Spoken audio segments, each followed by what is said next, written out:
நம்ம கார்த்திகை தீபத்தில் இன்றைக்கி என்ன ஸ்டோரி அப்படிங்கிறதான் பார்க்க போகிறோங்க. நம்ம சேனலை மறக்காமல் சப்ஸ்கிரைப் பண்ணிடுங்க. பக்கத்தில் பெல் ஐக்கான் இருக்குது, அதையும் ப்ரெஸ் பண்ணிடுங்க. வாங்க வீடியோக்குள்ளார போகலாம். நம்ம தீபா ரம்யாவை நம்பி அந்த பரிகாரம் பண்ணுறதுக்காக அங்கே போகிறாங்க. அங்கே போனதுக்கப்புறம் அந்த போலீஸ் சாமியார் சொல்லிக்கிட்டு இருக்காங்க பரிகாரத்தை. இதை கண்டிப்பாக நீ பண்ணிதாம்மா ஆகணும் அத்தைக்காக அப்படின்னு சொல்கிறாங்க. அத்தை உசுரை காப்பாற்றுறதுக்காக தீபாவும் அவங்க அந்த பரிகாரத்தை எப்படி பண்ணுறது, எப்படி பண்ண போகிறோம் அப்படின்னு சொல்லி யோசிச்சுக்கிட்டு ஃபீல் பண்ணிக்கிட்டு இருக்கிறாங்க.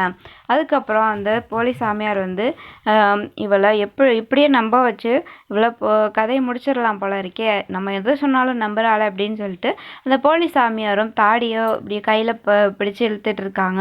ஸோ அப்போ பார்த்திங்கன்னா ஒரு பக்கம் பிச்சுக்குது அந்த தாடி, அது ஒட்டு தாடி தானே, அதனால. ஸோ அப்போது ரம்யா பார்த்து பயங்கர ஷாக்கிங் ஆகிடுறாங்க.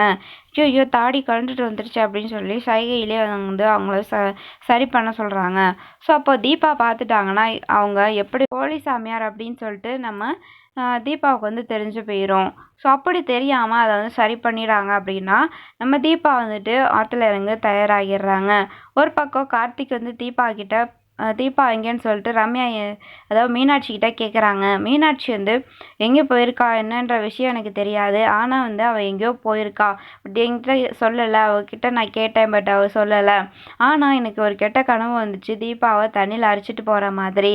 அவகிட்ட இதை கனவை பற்றி சொன்னேன், ஆனால் அதெல்லாம் கேட்காம அவள் எங்கேயோ போயிட்டா, அது எங்கேன்னு தெரியலை காட்டி அப்படின்னு சொல்கிறாங்க.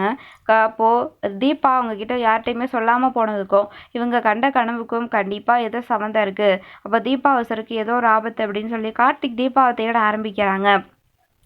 ஆரம்பிச்சுட்டு நம்ம தீபா பார்த்திங்கன்னா அந்த ஆற்றுக்குள்ளாவது இறங்குறாங்க. அப்போது எனக்கு நீச்சல் தெரியாது அப்படின்னு சொல்கிறாங்க.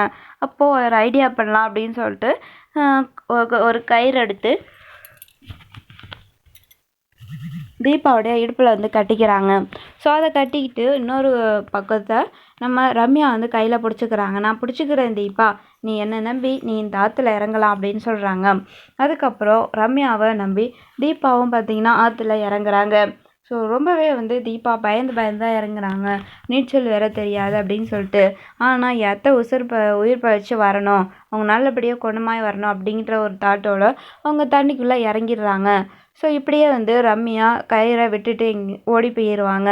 ஸோ இதுக்கப்புறம் தீபா தண்ணியில் அரைச்சிட்டு தான் போக போகிறாங்க.